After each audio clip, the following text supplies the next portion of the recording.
Bem-vindos mais um episódio do nosso podcast da Sigma Além da Contabilidade e hoje com mais um assunto muito bom. Eu adoro esse assunto, eu adoro essa área e é um assunto sobre conselhos profissionais, a gestão de conselhos, direção, presidência e estou com uma presença ilustre aqui, nossa cliente e presidente do Crefono Quinta Região, Cristiane Taniguchi. Bem-vinda, muito obrigado. A gente teve dificuldade de conciliar a agenda, mas agora deu certo e estou muito feliz por ter dado certo. E a gente está aqui para ter essa conversa que é extremamente importante. Bem-vinda. Eu que agradeço a você, a Sigma na sua pessoa, né? E agradeço a oportunidade de estar falando um pouquinho sobre a nossa experiência dentro de um conselho de classe, né? Que as pessoas às vezes pensam que é de uma forma e, na verdade, de outra forma, né? Então, eles pensam que nós estamos trabalhando como uma pessoa jurídica particular. E, na verdade, nós somos uma autarquia sui generis, né? Que é submetida direta à prestação de contas do Tribunal de Contas da União.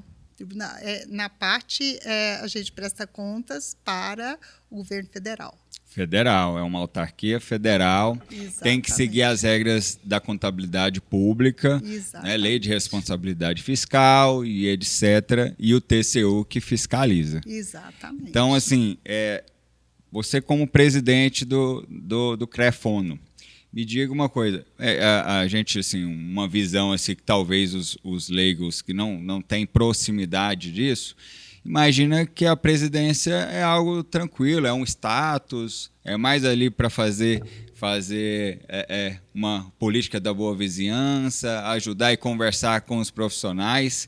Então deve ser fácil gerir um conselho, não é? Me diga mais, é fácil? Olha, uma das experiências mais difíceis de todas as coisas que eu faço, de todas as experiências que eu já tive, é uma das experiências mais difíceis e é a maior responsabilidade que eu tenho na minha vida. Por quê? Gerir uma coisa que é sua, a responsabilidade é só sua. O financeiro é seu. Gerir uma coisa pública, aí é totalmente diferente. O dinheiro não é seu. O dinheiro não é meu, mas a responsabilidade é minha. Verdade, né? Verdade. Então, todo o processo de... Às vezes a gente pensa que o presidente é representação. Não, o presidente faz de tudo. Ainda mais num conselho que uma hora a gente está aqui, outra hora a gente está ali. O nosso conselho, o Crefono 5, ele abrange Goiás, Distrito Federal, Mato Grosso do Sul e Tocantins. 5 regiões. 5 regiões. E aí, o que acontece? Nós temos que estar ligados às 5 regiões. Nós temos deveres a cumprir. Tem que ir lá em cada um deles. Tem que ir lá. E o dever maior que a gente tem é orientar e fiscalizar tanto o fonoaudiólogo e dar apoio à sociedade no exercício legal da nossa profissão. Então, muitas vezes é assim, o conselho, a gente paga o conselho, a gente ouve muito isso, né, o fonoaudiólogo, e é até bom a gente estar falando isso aqui para esclarecer um pouco, a gente paga o conselho e o conselho não nos protege. Na verdade, a nossa obrigação de todos os conselhos de classe é proteger a sociedade, e dentro da sociedade está o fonoaudiólogo. Proteger do quê? Contra o exercício errado, né, ilegal, ou exercício que prejudique o paciente, o cliente ou a sociedade em geral. Então, assim, nós estamos para orientar, fiscalizar, e eu gosto muito de pôr essa palavra orientação antes, porque tem muitos conselhos que são taxados assim, vai para fiscalizar, então punição, né? Sim. Nem sempre. A hora que a gente vai para o encontro com um fonoaudiólogo, com uma clínica, por exemplo, nós vamos para o encontro e a primeira coisa que a gente faz, a gente orienta. Primeiro de tudo é orientação. É orientação. Né? Por exemplo, o que você tem dúvida, o que a gente pode ajudar, a não ser que a gente já vá com uma denúncia formalizada. Às vezes uma recorrência.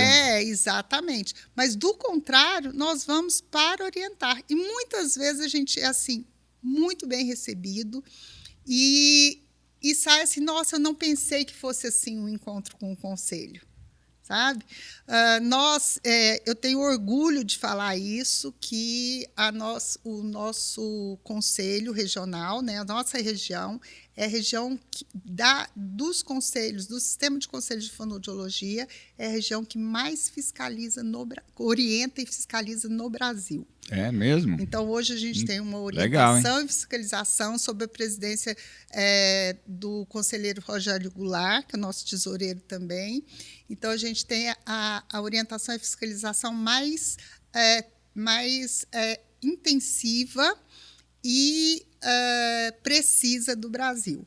Então, assim, nosso território não é o maior, tem territórios com fonoaudiólogos com dobro, triplo de fonoaudiólogos. De ativos. De ativos, mas a nossa fiscalização em número, não é em porcentagem, não, em percentual, não, é em número. Em número. É a maior do Brasil. Impressionante. Então, a gente consegue abarcar de interior de Mato Grosso, que a gente tem que chegar com ônibus, às vezes não tem ônibus, a gente tem que chegar de carro para fazer uma... A gente trabalha muito em parceria com o Ministério Público também, para fazer uma orientação, uma fiscalização. Então, a gente tem que fazer esse trabalho e, ao mesmo tempo que nós vamos lá fiscalizar, nós vamos orientar e acolher o fonoaudiólogo. Assim como a gente faz também quando a gente participa dos conselhos municipais e estaduais de saúde, que nós vamos lá para acolher a sociedade, para ver as necessidades sociais da fonoaudiologia. Né? Aonde ela está presente, aonde ela não está presente, aonde ela precisa estar atuando dentro do processo de saúde e educação. Pois é, Cristiane, e eu queria pegar esse gancho e trazer uma questão, das questões das dificuldades de gerir um conselho. Quais são as dificuldades? A gente que atua aí com o conselho já tem 20 anos, a gente sabe bem, e eu quero trazer aqui à tona para todo mundo. Você precisa estar, o presidente precisa estar, e a direção, em todas essas regiões, então ele tem que viajar, ir lá, e não só a presidência, mas a fiscalização, tudo aquilo para poder orientar e fiscalizar, e estar presente também. E, em contrapartida, qual que é a dificuldade para você conseguir fazer isso? Tudo isso precisa de dinheiro, precisa de contratações, né? Aquisições. Me conta, como que vocês conseguem fazer isso com toda a burocracia que um órgão público tem? A primeira coisa que a gente ouve as pessoas falando, e quando a gente, por exemplo, vai pleitear, fazer um pleito para concorrer à eleição do Conselho de Fono, a direção, concorrer a chapa concorrer a um pleito é assim, quando você vai convidar a pessoa, ela pergunta: e quanto que ganha por mês?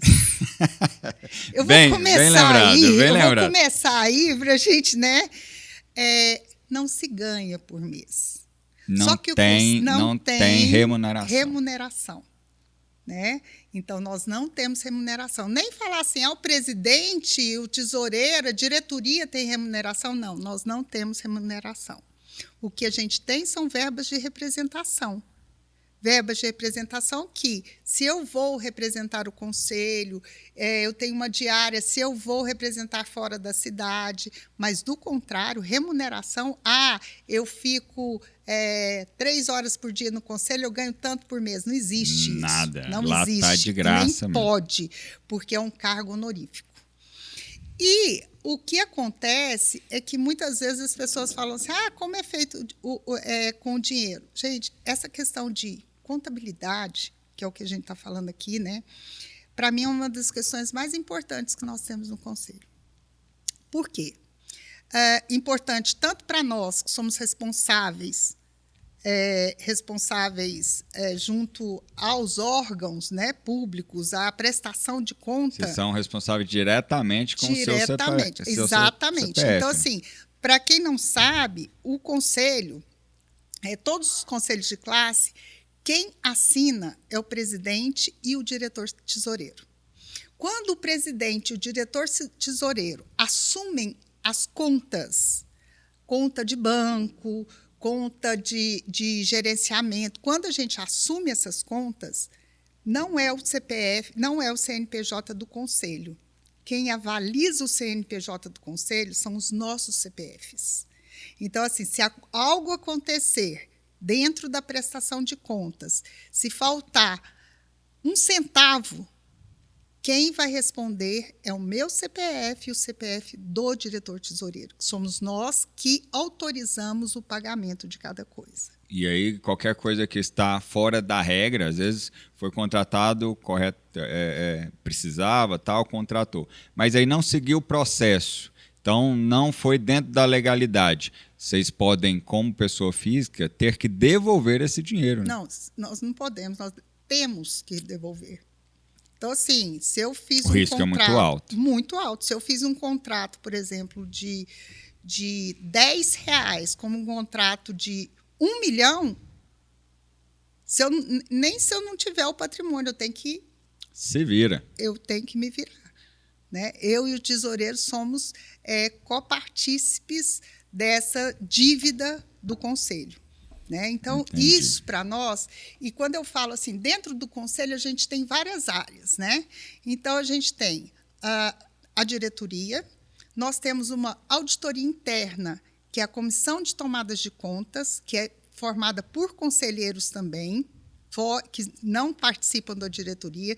Então, eles vão fiscalizar todas as nossas contas, tudo que a gente gastou, todas as nossas ações, tudo que a gente gastou, toda a prestação de contas. Então, eles fiscalizam tudo. Se seguir o rito correto. Se seguir o rito correto.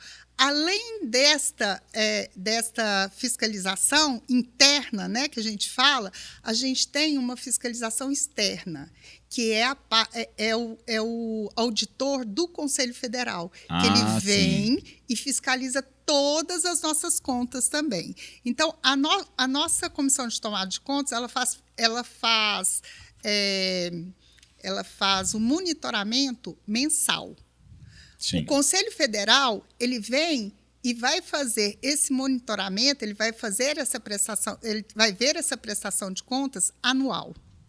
Sim, entendi. E, além disso, nós somos obrigados a mandar de 3 em 3 meses para o Conselho Federal, para a Comissão de Tomadas de Contas do Conselho Federal auditar.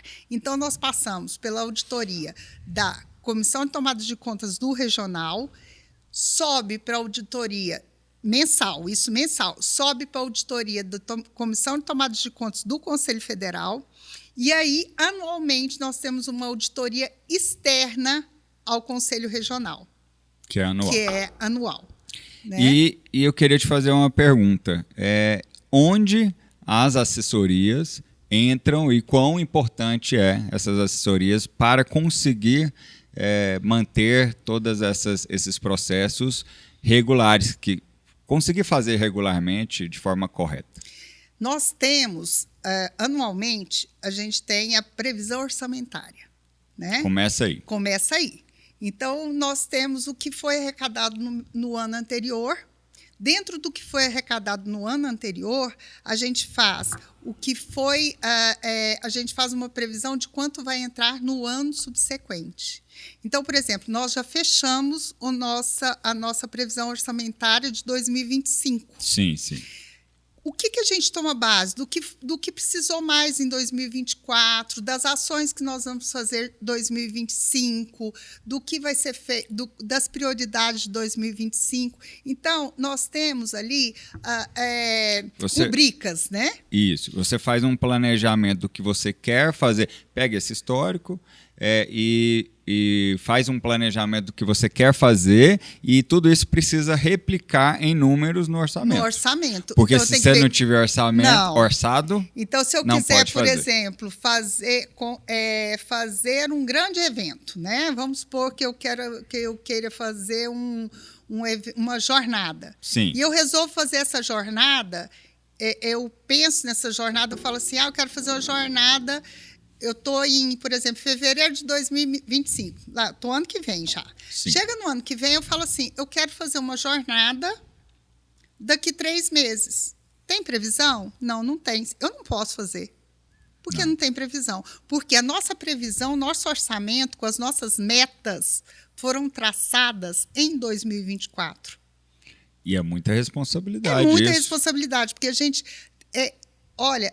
você pode falar mais que eu a respeito sobre disso, isso. mas são, sim, várias rubricas. O que é rubrica? É com que a gente vai gastar as necessidades fixas e as que a gente pode trabalhar dentro do parâmetro.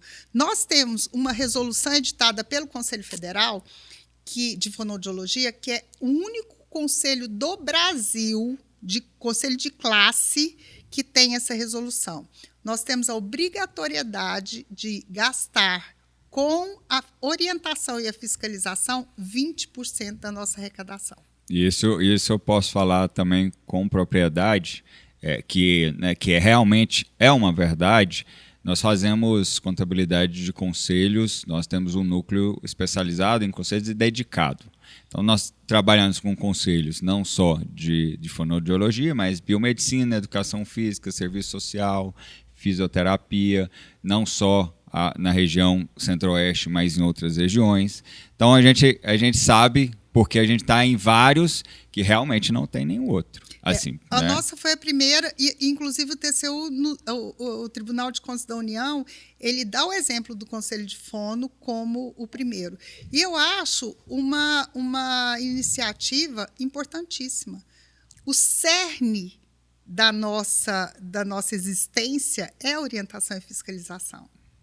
Então, independente de qualquer coisa, aí fala assim, mas tudo é uma orientação e tudo é uma fiscalização. Se você tem funcionários fazendo emissão de carteira, tal, mas não é assim. Não é assim. A gente tem que mensurar. A orientação e a fiscalização, exato, ela precisa ter funcionários que executem esse processo. Isso tem um custo, funcionários específicos que executem esse processo, e daí vai desmembrar em muitas outras coisas. Em processos éticos, em demanda de denúncia ao Ministério Público, à Polícia Civil. Então, assim, tem várias coisas que a gente tem disso, nesse processo. E aí, dentro do nosso conselho, nós temos os conselheiros fiscais. Sim, aqueles conselheiros que nos ajudam também no processo de orientação e fiscalização. Você falou, trouxe uma palavra que eu queria pegar o gancho, mensurar. E eu quero linkar mensurar, que é extremamente importante, como transparência.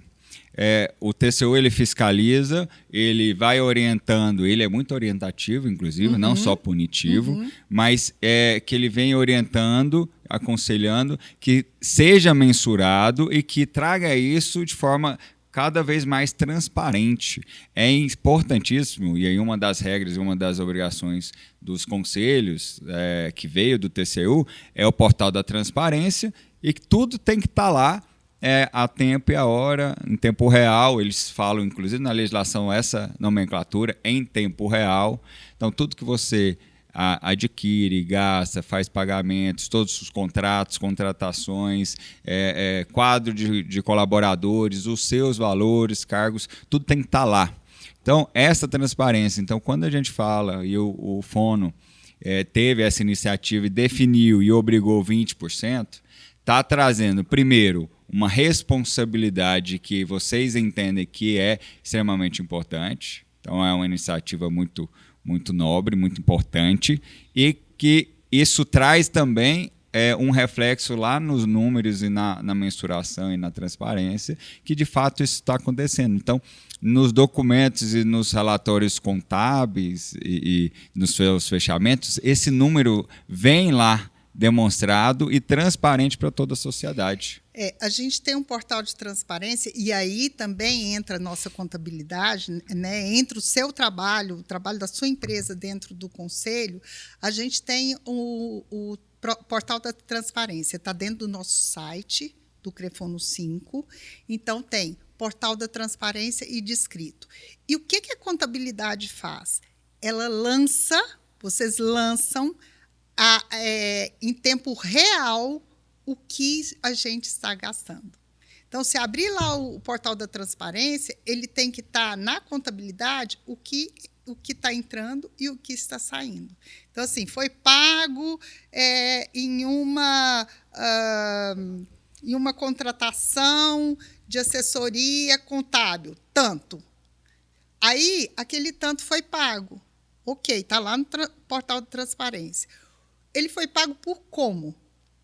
Atrás desse pago, eu tenho que ter um processo licitatório, eu tenho que ter, óbvio, a empresa que vai me oferecer tem que estar correta, todas as certidões, tudo certo, eu tenho que ter o menor preço. Então, precisa ter cotações de outras. Ou agora a gente entra no processo de pregão eletrônico, né? Sim. Então, a nova lei que a gente tem agora de contratação, a lei de licitação, é pregão eletrônico. Dificulta demais. Então, por exemplo, uma assessoria que a gente queira, se nós estamos precisando da assessoria agora, esquece. Não é agora. Não é agora. Esquece, porque não existe agora. Tem que passar por todo o processo. É óbvio que, se acontecer alguma coisa com aquela assessoria, nós tivemos problemas com a assessoria, eu posso fazer um contrato de emergência. Mas é limitado. 3 meses. 3 meses. E aí a gente tem que contratar, tem que entrar processo licitatório. 3 meses é o tempo mínimo para fazer um processo. E agora é mais complicado ainda, porque antes era assim, a licitação, quando não era pregão, ela era por cotação. Dependendo do valor, era por cotação. Agora não. Agora é pregão e a gente tem tem todo um processo antes de entrar para esse pregão. Do que a gente quer, do objeto, tudo descrito. Nós temos que entrar no portal para o pregão. E, depois de tudo isso, isso aí agora entra as desvantagens de um conselho pequeno. Sim. Porque o nosso é um conselho pequeno. Você entra no pregão, põe lá o que você quer. Quero resma de papel. Nossa, até no papel. Olha aí, gente. Resma de papel. Quero 100 resmas de papel. Nossa, 100 é muita coisa. Para quem? Quando eu entro num pregão eletrônico, ninguém quer disputar. Olha isso. 100 resmas. Porque é pouco para eles. Que é isso? Eles dão assim, 100 mil resmas que eles cedem para os órgãos públicos. Então, o que é 100 resmas para eles? Então, eles não têm. O preço que eles estão fazendo para 100 mil não é o preço que eles podem fazer para 100. Então, eles não entram na concorrência. Entendi. Aí acaba não tendo fornecedores. Não. E o TCU tem até, como você falou, ele tem o papel de orientação, ele tem até nos orientado a esse respeito também. Eles têm, nós fazemos junto com vocês também alguns cursos do TCU, eles fazem a orientação para nós de como deve proceder. Né? Porque o nosso conselho não é igual, por exemplo, um grande conselho ou um ministério, porque a gente entra na mesma prestação de contas que o Ministério da Saúde. Aí tem a prefeitura, que é grande. O Estado. Não, sim. E você acha que eles vão querer ceder 100 resmas? Entendo. Então é onde a gente entra com os impasses, sabe? São as dificuldades aí do dia a dia, porque parece muito lindo, maravilhoso, a lei está lá, tem um sistema, é um sistema tecnológico que teoricamente facilita as coisas, mas no fim é a chamada licitação deserta, que não aparece ninguém. E aí não aparece ninguém, você tem que começar outro tipo de contratação com todo o processo antes. E às vezes você demorou 3 meses para chegar naquela etapa, aí deu deserto, tem que começar de novo. Começar de novo, vai mais 3, 4 meses para começar de novo, vai quase 1 ano uma licitação. E como que vocês lidam com essa situação? Porque a gente sabe bem que no dia a dia lá junto com vocês, que a gente está lá presencial, né, nesses momentos, vocês fazem as reuniões, veem todas as dificuldades, todos os problemas que precisam ser resolvidos, e aí vocês tomam decisões na direção, na diretoria, nas plenárias. E aí, para executar isso, a gente vê no dia a dia o tanto que é difícil, porque pretendemos e precisamos fazer fiscalizações e ir para tal região. Ok, vamos fazer isso? Vamos. Falar que vamos fazer é fácil. Agora, na hora de realmente conseguir fazer, é totalmente diferente. Por exemplo, a gente teve uma fiscalização agora há pouco tempo, interior de Mato Grosso. Interior mesmo de Mato Grosso. E não chegava, tinha um ônibus que não ia da capital até a cidade. Tinha que ser 4x4? Tinha que ser assim, você ia primeiro para uma outra cidade, depois... Tem fiscalizações que a gente gasta 1 dia para chegar. Meu Deus. 1 dia para chegar. Aí, o que acontece? É mais fácil a gente fazer uma locação de carro. Sim. Porque a gente opta por locar e não comprar por causa da manutenção desse carro. A gente faz uma locação desse carro. Até para aquele período que vai. Até para aquele período que vai. Só que para alocar esse carro também, eu tenho que ter uma agência de carro contratada. Eu não posso ir lá e falar assim, eu quero um para semana que vem. Para semana que vem, não. Tem que fazer agora, o processo por exemplo, também. O Ministério Público fala, vocês têm 10 dias para fazer uma fiscalização. Aí manda. Ou, se não, em casos de denúncia de exercício ilegal da profissão, eu tenho que ir amanhã. Aí não dá. Eu tenho que pegar em flagrante. Meu Deus. Como é que eu faço? Aí como é que a gente faz? Aí a gente recorre à contabilidade, sabe? O que a gente pode fazer? Sim. Com as justificativas para esse ato. O que é importante a gente trazer? As assessorias, né, não só contábil, assessoria jurídica também, mas esse processo onde, em cada situação, a gente está lá junto para poder orientar, dizer qual que é o caminho, que aí o TCU e por experiências a gente está lá apoiando, dando, além de orientação e informações de qual caminho tomar, mas também dando segurança com a base legal para realmente esse é o caminho correto e mais seguro, não estou passando, né, deixando de atender alguma etapa ou algum rito, alguma obrigação. Uhum. Então, nós fazemos diversos pareceres justamente para dar um apoio e uma segurança na gestão, para a direção, principalmente o presidente e o tesoureiro, para que ele tenha um respaldo, que aquela decisão dele foi em cima de pareceres de assessorias que são capacitados tecnicamente naquele assunto. Então, assim, se tiver um problema for questionado, eu não foi do nada, porque a minha assessoria me respaldou. Exatamente. E assim, a assessoria contábil e jurídica, ela tem que estar andando junto com a gente 24 horas. Porque, às vezes, foge do nosso alcance. Aliás, muitas vezes, nós não fazemos nada, a gente não gasta nada sem ligar. Por exemplo, se vocês não estão lá presencialmente, a linha direta é 24 horas. Exato. Então, assim, o que eu faço com isso? Tanto a assessoria contábil quanto a assessoria jurídica. E esse que é o diferencial na hora da gente contratar uma assessoria. Não é só emitir ali, fazer as obrigações, enviar lá a declaração. O apoio que essa assessoria e a parceria, porque a assessoria tem que ser parceira. E a parceria que ela vai me dar, e, além de tudo, ela tem que ser absolutamente íntegra. Por que eu falo isso? Porque eu já tive muitas experiências com outros contadores também, e que foi muito difícil para a gente para gerir. porque a resposta, às vezes, não me vinha com uma certeza. E como é que eu vou fazer uma coisa que eu não tenho certeza? Então, Né? a segurança... A segurança, a você fica inseguro. cumplicidade é uma coisa muito importante dentro desse processo.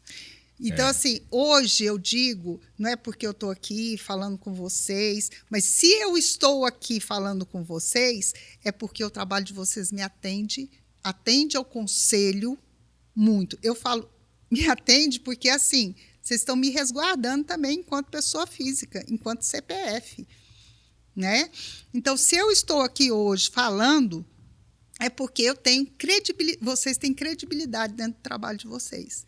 Então, tudo que a gente trabalhou até hoje, a gente teve outras experiências bem difíceis. Então, assim, tudo que a gente trabalhou até hoje com vocês nos deu essa credibilidade e me fez vir aqui hoje.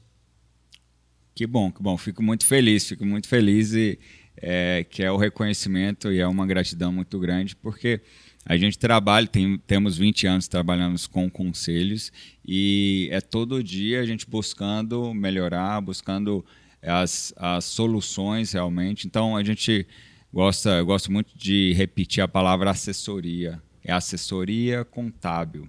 Nós assessoramos, nós não fazemos guia. Fazemos? Claro que fazemos, mas isso aí é o básico, é obrigatório e isso não tem valor nenhum. Isso aí a gente está atendendo a legislação lá.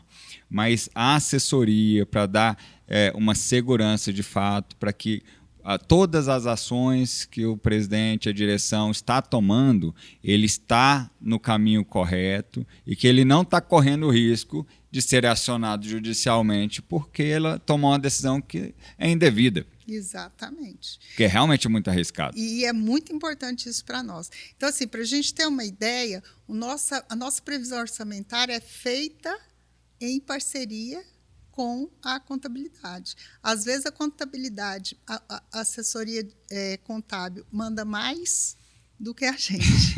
Tipo assim, eu desejo, você deseja, mas não tem como colocar aqui. Então, o seu desejo não vai ser realizado. E assim, a gente respeita muito. Por quê? Porque vocês têm experiência de saber o que entra, o que sai, o que pode dar aí o que a gente pode acontecer no decorrer. Por exemplo, no mês passado, vou dar um exemplo assim, de ontem, praticamente. Sim. No mês passado, a gente teve uma arrecadação bem menor do que a prevista. Mais ou menos 50% menor do que a prevista. O que a gente teve que fazer? A contabilidade fez? Breca aí. O que é brecar aí? É deixar de fazer algumas coisas que não eram necessárias? Não, eram necessárias. Mas a prioridade era um pouco menor. Porque tudo que a gente coloca no orçamento é necessário. É necessário. Mas aí a gente vai julgando as prioridades. Né? O que é prioridade maior ou menor? Então, por exemplo, nós temos plenárias de 3 em 3 meses, com todos os conselheiros. Nós temos conselheiros de 5 lugares diferentes. E aí, essas plenárias, nós temos que pagar. Isso o conselheiro recebe minimamente, né? Que é o custo, passagem né? aérea, que é diária, para ele estar aqui. E a diária é assim, é para ele pagar hotel e comer. Basicamente e quando custo a gente mesmo. vai para cidade, por exemplo, como Brasília, se a gente às vezes, em alguns períodos, por exemplo, agora período eu estou indo semana que vem, eu estou quase que tipo, por ser final de ano. Por ser final de ano, eu estou com hotel pago. A alimentação vai ser por minha conta. Entendi. Entendeu? Olha isso. E aí você vai pagar com a remuneração que você não tem do conselho. Que eu não tenho, que é minha particular. Porque o hotel que eu achei era esse e que era o que o dinheiro dava para eu... a minha diária dava para pagar só o hotel. Então, se eu escolhi... Eu podia ficar num hotel que eu não saberia aonde, que era na periferia de Brasília, aí eu acharia. Mas a gente Todo o transtorno que você ia ter, né? Não, mas a gente preza muito pela nossa segurança, acima de tudo. Sabe? Pela nossa segurança. É muito difícil a gente ter segurança, a gente saber. Então, assim, geralmente a gente vai mais ou menos para o mesmo hotel, onde a gente conhece as pessoas, tem um pouco mais de segurança naquele local. E os hotéis, eles, principalmente em Brasília agora, que é o polo que a gente vai mais, né? Eles são sazonais. Então, se tem muito evento, ele sobe, vai lá para cima. Então, eles são sazonais. Então, aí, assim, dá para não ir? Nem sempre. Dá para não ir. A gente tem que ter as suas obrigações. A representatividade. Mas, por exemplo, a plenária aqui, este ano, por custos, por a gente ter mudado para uma sede nova, ter empreitado isso daí, dessa sede nova ano passado, isso refletiu esse ano. Então, nós vamos ter uma plenária presencial. Todas as outras plenárias que nós tivemos foi online. Para reduzir o custo. Para reduzir o custo. Por quê? Porque a gente estava vendo que na nossa arrecadação não estava dando. A online é diferente? A virtual? Gente. É diferente. Sim. Sabe? Tem que ter o online, ok, reduz custo e tal, mas eu entendo que tem que ter o contraponto de um e de outro, porque ficar só no online a gente tem uma perca também muito grande dessa de troca, tem coisa de troca, você sabe? Tem coisa que não se resolve. Não, porque é uma coisa assim, não dá para a gente discutir um pouquinho mais, entrar a fundo, então é necessário isso. Então, são coisas que a gente vai vendo durante o ano e a arrecadação. E esse acompanhamento, que aí pegando esse ponto, você falou que tem um acompanhamento e fechamento mensal. Então, nós estamos lá junto com o financeiro próximo, onde é feito esse acompanhamento financeiro, lançamento, fechamento, aí faz todos esses fechamentos de balanço, DRE e etc., né, os planos, todas as peças, tem lá umas 10 peças. Essas peças é feita uma prestação de contas, um relatório, onde todo mês faz a apresentação para a gestão, para a parte fiscal e para a direção, onde todo mês e todo trimestre tem as suas aprovações. Uhum. E nesse relatório que eu quero trazer, nessa apresentação, tem lá a previsão que é feita todo mês do que se arrecadou comparado com o que foi previsto, onde você traz aí que teve um mês que teve 50% a menos, e em cima disso a gente projeta até final do ano. Então, essa projeção diz o quê? O Conselho ele vai fechar o ano no superávit ou no déficit, se continuar nesse mesmo ritmo. Aí lá vai falar, déficit. Aí é na hora que você fala, tem que frear.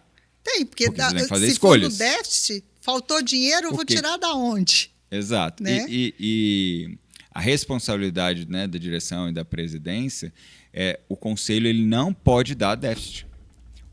O Conselho ele precisa, no mínimo, empatar. Então, ele tem que ficar ali, tem que sobrar alguma coisa para o ano seguinte continuar e ter uma segurança para que, em algum momento de dificuldade, uma arrecadação baixa, você consiga pagar a sua folha de pagamento, as pessoas, as obrigações que não tem como, fixas, são recorrentes. Não tem. A gente tem funcionários, a gente tem obrigações fixas e a gente tem a própria fiscalização que a gente é obrigado a gastar 20%. Né? Pois é. Então, tem tudo isso. Agora, eu digo que o melhor gestor não é aquele que acaba a sua gestão com um mega superávit, muito dinheiro economizado. Pelo contrário, né?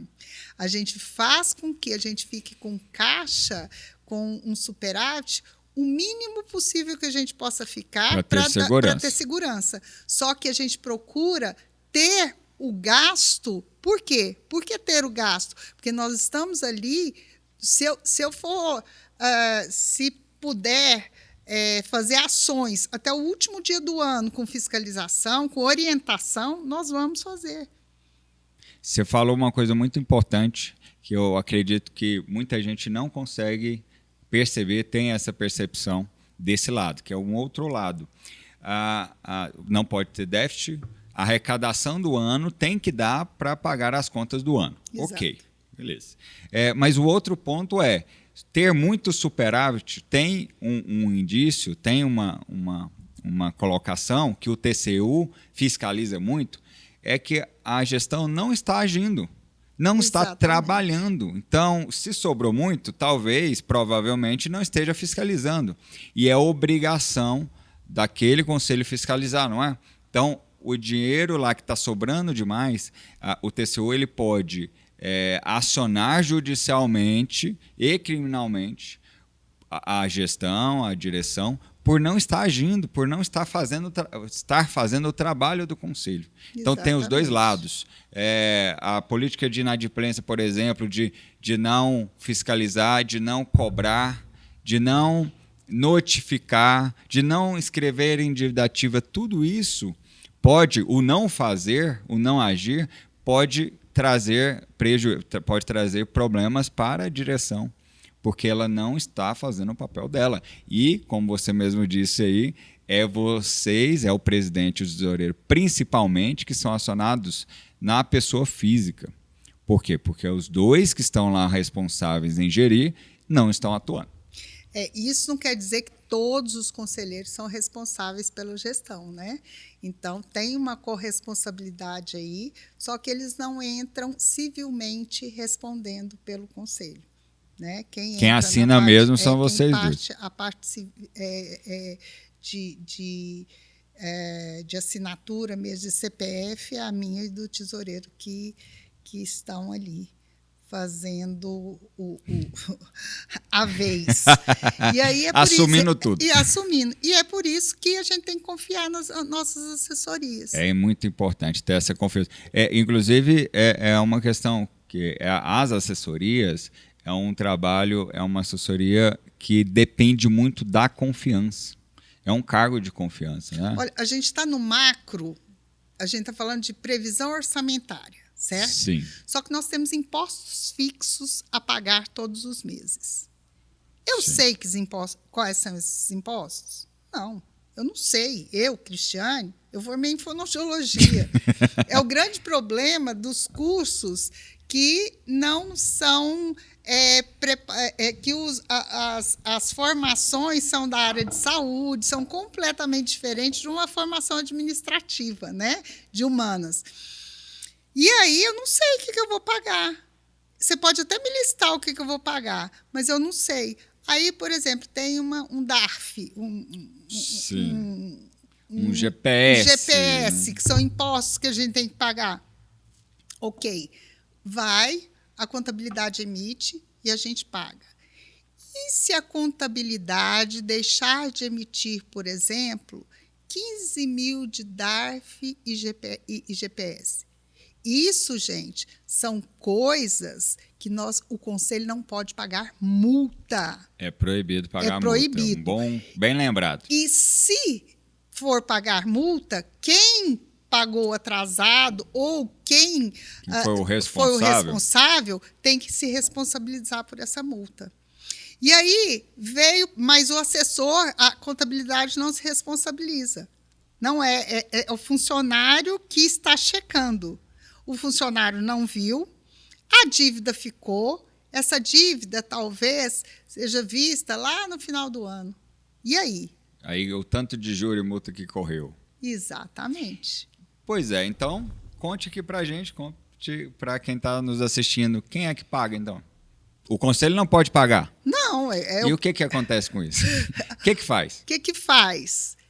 Normalmente, por exemplo, se o erro é do funcionário, o funcionário tem que pagar. Então, por exemplo, a guia está com ele. Ele recebeu lá e aí ele esqueceu. Ele esqueceu de pagar. Ele esqueceu de lançar lá para vocês pagarem. Para pagar. Quem que é o responsável? É ele. Então, ele tem que o funcionário tem que arcar. Exatamente. Agora, o funcionário não tem dinheiro para arcar. E ele fala, eu não tenho dinheiro para arcar, eu não tenho de onde tirar. Só que o conselho tem que fechar as contas, não tem? Tem. Presidente e tesoureiro. O conselho. E tem até, não gente, importa, o conselho nunca vai pagar. Nunca vai pagar. E tem até penhora de bens, a gente sabe disso. Né? A gente tem penhora de bens, então quem tem bens aí, né?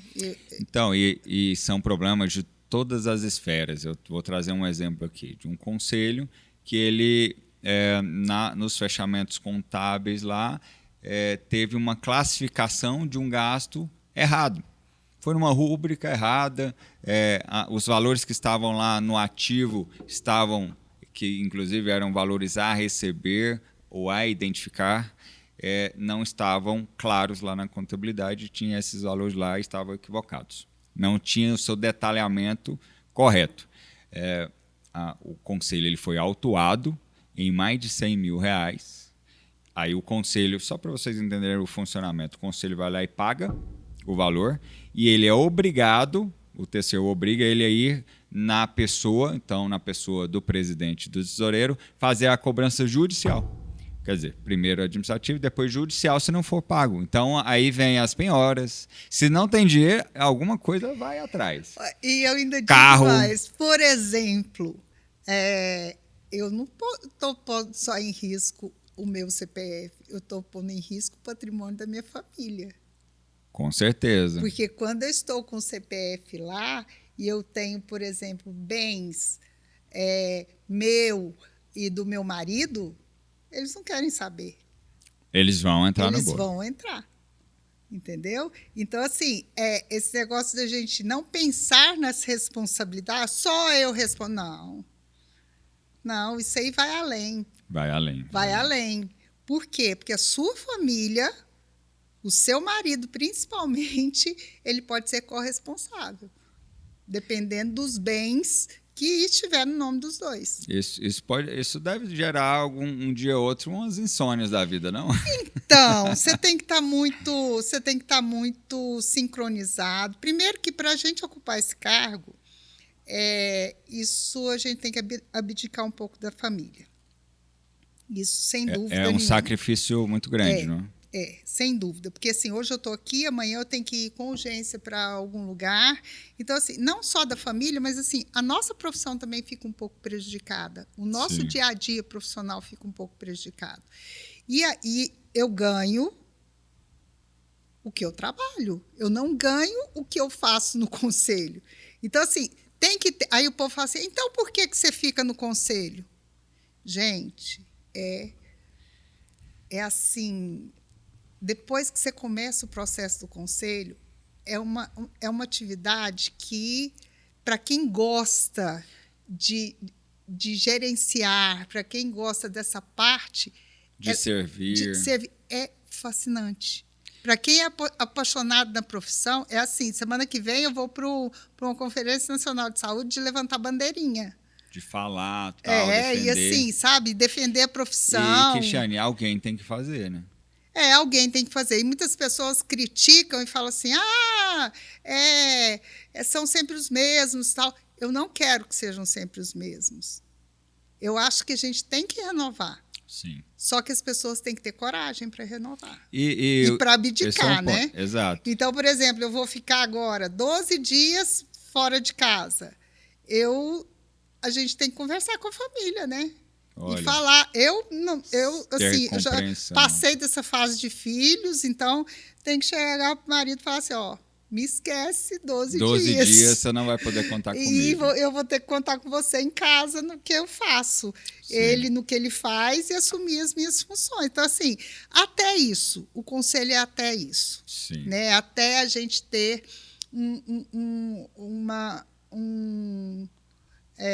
eu falo que é um bom... É um bastidor. Sim. Que nos atenda. E é bastidor assim, familiar, bastidor administrativo, porque eu não vou estar lá toda hora. Mas a gente tem assessores lá, além da contabilidade, tem assessores que estão perto, tem funcionários que estão perto, que eu posso contar quando eu preciso, né? E que eu tenho que confiar nisso, porque senão a minha vida gira em torno de uma atividade que não me sustenta. Sim, não te sustenta e te consome. Exatamente. Tem um ponto aí que você falou de sempre os mesmos, às vezes vai ali, mas às vezes demora a ter uma mudança. E a gente ouve muito, todos os dias, lá dentro do conselho, as pessoas reclamando, que é bem comum sempre ter uma reclamação ou outra, só que também não querem participar. Então, a gente ouve todos os dias reclamações, profissionais reclamando, a direção e a gestão falando para essas pessoas, explicando o funcionamento e chamando e convidando. Todas as vezes que tem uma reclamação, a gente ouve a direção, as pessoas do conselho chamando, venha participar, está aberto, a gente precisa de ajuda, a gente precisa de pessoas que têm esse pensamento aí, que querem que seja melhor. Então, venha nos ajudar, participe. E quem conhece as nossas gestões sabe disso, sabem disso. Nós não queremos estar...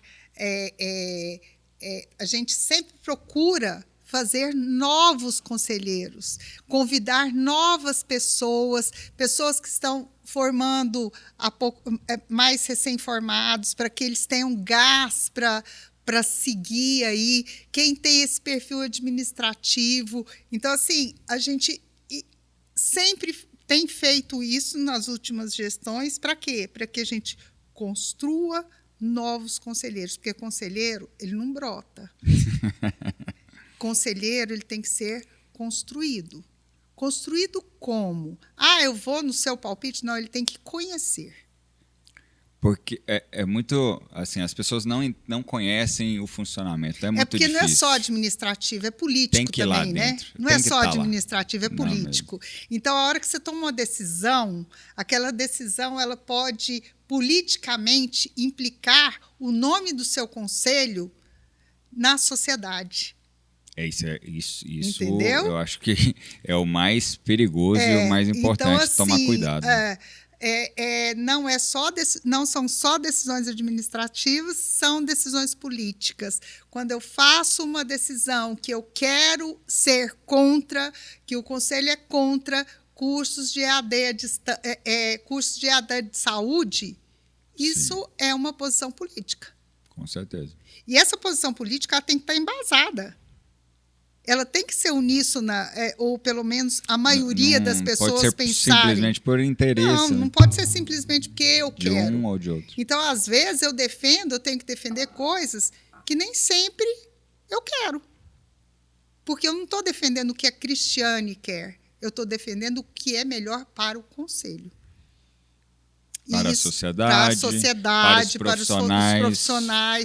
Então, assim, principalmente para quem recebe o trabalho, para quem recebe o cuidado do fonoaudiólogo. Isso é primordial. E em contrapartida, e indiretamente e até diretamente, o fonoaudiólogo ele é beneficiado porque vocês estão fiscalizando toda essa entrega, tudo como deveria ser ou deve ser. E aí, quem trabalha correto sempre é beneficiado. Sim, claro. Sim, com certeza. E quem trabalha correto é até premiado. É reconhecido. A gente tem um selinho lá, a gente está implantando agora para o ano que vem um selo de qualidade do trabalho, legal esse. Da clínica, para que as pessoas que frequentam ali saibam que clínica certificada. Legal, hein? Entendeu? O profissional certificado. Isso é importante. Isso é importante. Porque a gente vê muitos profissionais fazendo exercício legal da profissão, profissionais que trabalham com estagiários, com outro tipo de funcionário, vendendo o serviço que está fazendo a terapia fonoaudiológica. Então, tudo isso tem que ser visto. E quando a gente fala em fiscalizar, por exemplo, nós temos que ter também normativas, leis federais, municipais e estaduais que embasem esses exercícios legais da profissão. Não é só o código de ética da fonoaudiologia. Sim. Por exemplo, quando eu falo EAD aqui, o EAD nós temos que trabalhar junto com a Câmara e com o Senado Federal. Sim. Porque isso é uma demanda nacional. Quando eu estou falando de piso salarial do fonoaudiólogo, eu tenho que falar com lei, eu tenho que ir lá conversar com o deputado, com o senador, a gente tem que defender a nossa bandeira. Eu sempre falo que a fonoaudiologia nunca fala quantos nós somos. Nós não falamos quantos nós somos. Porque a gente faz um movimento bem feito, então as pessoas sabem que a nossa profissão existe, mas elas não sabem que a gente, assim, nós somos um dos menores conselhos de saúde que existe. Um dos menores. E a gente está com boa visibilidade. Por quê? Porque a gente não deixa de atuar nesses segmentos: executivo, judiciário e legislativo. E se você não está presente e falando, se comunicando, isso não acontece. Passa a vez. Eu falo que quando a gente não está, a gente tem que aceitar o que foi decidido. É verdade. Então, por isso que eu procuro, e a gente procura, nós conselheiros procuramos representar o máximo que a gente pode a nossa região. Por quê? Porque as demandas do Centro-Oeste são diferentes das demandas do Sudeste. Sim. Totalmente diferentes. Então, se eu não for lá para falar, opa, isso não serve para mim, por exemplo, usar a carteirinha digital, nosso cartão profissional digital. Ah, mas se eu for em São Paulo, todo mundo quer usar o digital. Eu falo, opa, peraí. Nós temos uma cidade lá no Mato Grosso, no Mato Grosso do Sul, lá no Tocantins, lá na divisa ali, que tem dia que a internet pega, tem dia que a internet não pega. Essa é a nossa realidade. Se lá São Paulo, Rio, isso não acontece, e as pessoas tecnologicamente estão mais engajadas, isso não quer dizer que lá nos outros. E a gente ainda tem que ver, por exemplo, nós estamos numa geração que é uma geração diferente. Eu sou de uma geração que não usava, não tinha o hábito de usar redes, né? Nem existia. Quer dizer, uma carteira digital para mim era, né? Não tinha nem passava pela minha cabeça. Então eu tenho que ver também esses problemas. Nós somos uma profissão que tem pessoas mais velhas, mais novas. Talvez os mais velhos não consigam usar, e eu tenho que defender o que eu penso e a realidade que nós temos aqui. Para todo mundo. Tem que ser para todos. Tem que ser para todos. Então, assim, se uns têm mais facilidade no digital, então que crie o digital para ele, mas dê a possibilidade do físico para o outro que não tem facilidade, entendeu? Então, isso é uma das coisas que eu sempre falo. A nossa realidade no Brasil, ela é totalmente diferente dos estados, dos regionais que nós somos divididos. Então, quem não está lá para defender o seu, tem que engolir. E eu sempre falo, a hora que eu sou uma das pessoas que eu falo muito, mas se eu não fui e foi decidido uma coisa, eu no meu particular, ou representando o conselho, não fui, foi defendido uma coisa que não é o que a gente pensa, eu não tenho direito de reclamar. Eu não estava lá. Não estava. Você tinha a opção de estar. Exatamente. É igual, por exemplo, a prestação de contas com a contabilidade. Sim. Se eu sou omissa a isso, se acontecer alguma coisa, eu tenho que ser culpada, porque eu sou omissa. Sim, você recebeu. Recebi. Assinou. E não vi. Se você não olhou, problema é seu. Então, uma das coisas que eu prezo muito é uma boa contabilidade, uma boa assessoria de contábil, uma boa assessoria jurídica e uma excelente comissão de tomadas de contas. Porque esses conselheiros, eles podem ver coisas nas pastas que, às vezes, passa pelos nossos olhos e a gente não enxerga. Sim. Então, se eu quero uma boa gestão, eu tenho que ter pessoas que me fiscalizem igual uma formiga, vendo os mínimos detalhes. E quando eles identificam, tem um retorno. Tem identifica retorno. E aí, beleza, tem um problema e fica por isso mesmo? Não pode ficar. Quando identifica, eles não aprovam as contas. Quando identifica, volta, e a gente tem que justificar, ou nós temos que,